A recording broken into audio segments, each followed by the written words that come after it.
Assalamualaikum warahmatullahi wabarakatuh.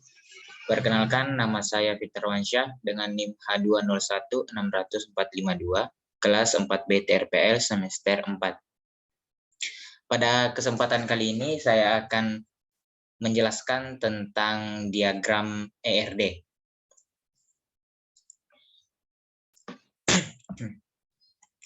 Ini adalah gambar diagram ERD.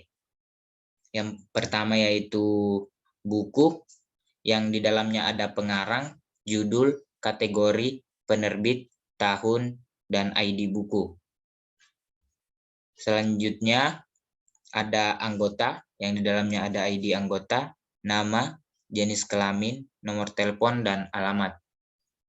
Selanjutnya ada peminjaman, atributnya ada dipinjam, ID peminjaman, tanggal pinjam, tanggal kembali, melakukan.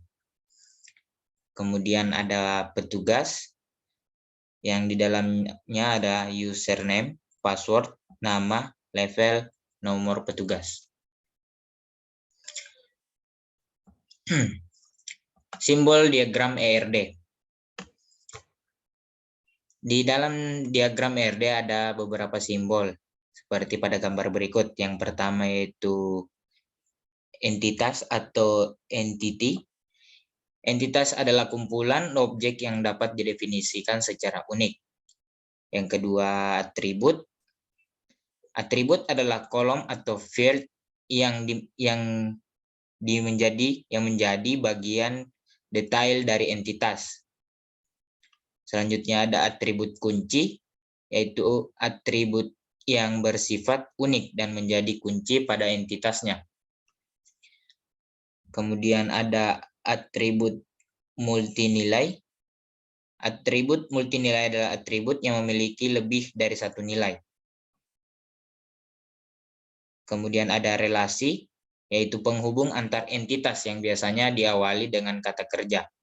Kemudian penghubung, yang disimbolkan dengan garis penghubung, merupakan notasi untuk menghubungkan antar notasi-notasi di dalam pemodelan ERD, yaitu entitas, atribut, dan relasi.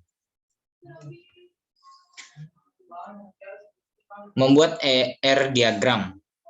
Sistem ini berfungsi untuk mengelola informasi dalam perpustakaan yang meliputi data buku, anggota, petugas, dan proses peminjaman di perpustakaan.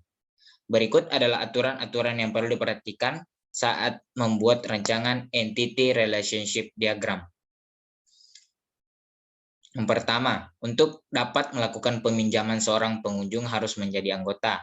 Yang kedua, seorang anggota dapat meminjam lebih dari satu buku dalam satu waktu. Yang ketiga, seorang anggota dapat memiliki lebih dari satu nomor telepon. Yang keempat, sebuah buku bisa lebih dari satu pengarang. Yang kelima, semua proses pendaftaran buku, anggota, dan peminjaman hanya dapat dilakukan atau dilayani oleh petugas. Yang keenam, data buku, anggota, dan petugas disimpan dengan ID yang unik, sehingga tidak ada ID yang sama. Menentukan entitas berdasarkan aturan yang telah didefinisikan di atas, maka dapat ditentukan bahwa jumlah entitas ada sebanyak 4, yaitu buku, anggota, petugas, dan peminjaman.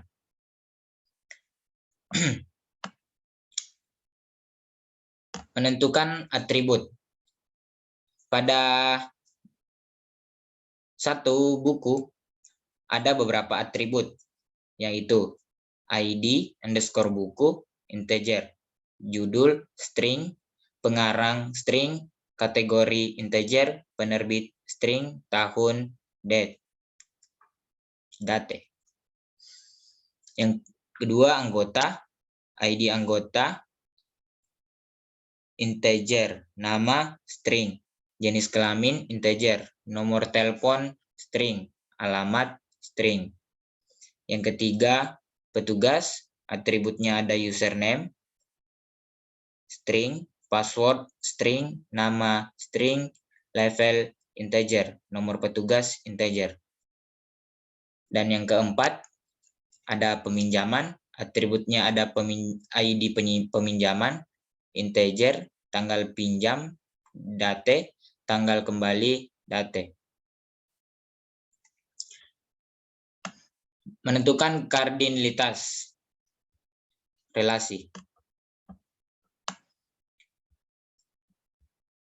Yang pertama, dipinjam dalam peminjaman. Merupakan relasi antar entitas, buku, dan peminjaman yang mana memiliki arti bahwa buku dapat dipinjam oleh anggota dan disimpan di dalam pada entitas peminjaman.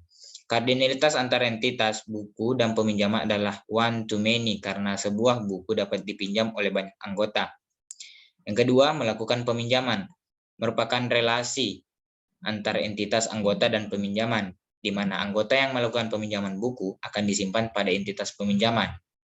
Kardinalitas antar entitas anggota dan peminjaman adalah one to many, yang mana satu anggota dapat melakukan peminjaman dalam waktu yang sama pada lebih dari satu buku.